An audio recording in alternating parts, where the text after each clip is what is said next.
एक तो मैं जो ट्वीट कर रहा हूं,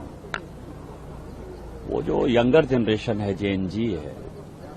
उनसे मेरा आग्रहपूर्वक निवेदन होगा कि मैं जो चीजें कह रहा हूं उसके ऊपर आप पूरी रिसर्च करिए। और आज का युग जो है वो पढ़ा लिखा है और वो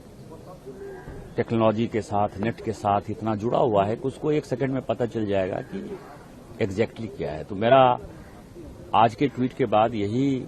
सभी युवाओं से आग्रह है कि उसको आप खुद ही रिसर्च करिए और देखिए कि मैं जो बोल रहा हूँ सही बोल रहा हूँ। सर, आपने एक बात लिखी है कि 1947 से 1956 तक नेताजी के फोन को टैप किया गया, क्योंकि ये बात कई बार उठी है कहीं ना कहीं किसी न किसी जगह पर। आज आपने भी इस विषय को उठाया है, क्या इस पर कोई क्लैरिफिकेशन? देखिए क्या है कि आज जो महत्वपूर्ण चीज है जो मैं कहना चाह रहा हूँ कि नेताजी सुभाष चंद्र बोस के पर्सनल डॉक्टर थे कर्नल बीच रामचंद्र राव, और वो प्रेस कॉन्फ्रेंस करना चाहते थे 1965-66 में कि नेताजी बेसिकली उनका प्लेन क्रैश नहीं हुआ। उस दिन किसी प्रकार का कोई प्लेन क्रैश नहीं हुआ था और उन्होंने खुद ही उनको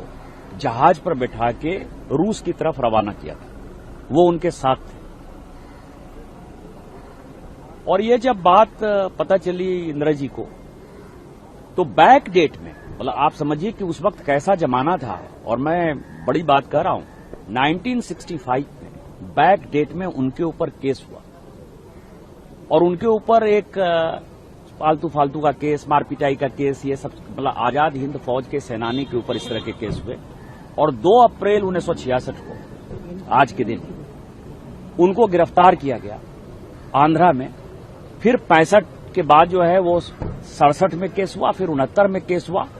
और इलीगल तरीके से, ये सुप्रीम कोर्ट ने डिसाइड किया कि इलीगल तरीके से उनको 71 तक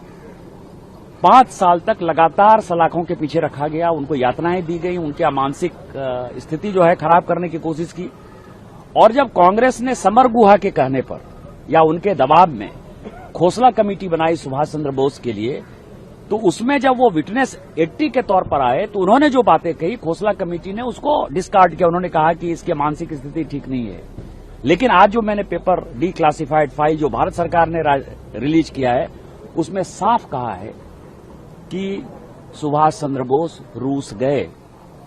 और यदि उनकी मृत्यु हो गई थी, यदि प्लेन क्रैश हो गया था, तो 47 से लेके 1956-57 तक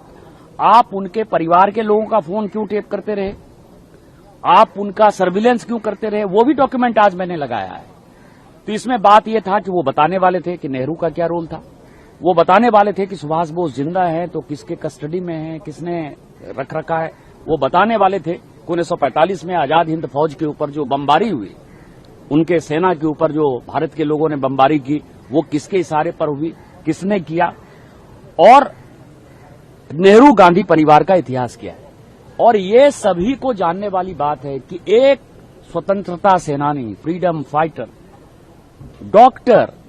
5 साल तक इलीगल कस्टडी में रहा, इलीगल कस्टडी में, और फाइनली सुप्रीम कोर्ट ने उनको 1971 में छोड़ा, जो कि आज मैंने जजमेंट दिया है। ये कांग्रेस का काला अध्याय है और इसमें इतिहास को जो तोड़ मरोड़ कर युवाओं को पेश करने की कोशिश की है, युवाओं से आग्रह होगा कि उसको सुधार लीजिए।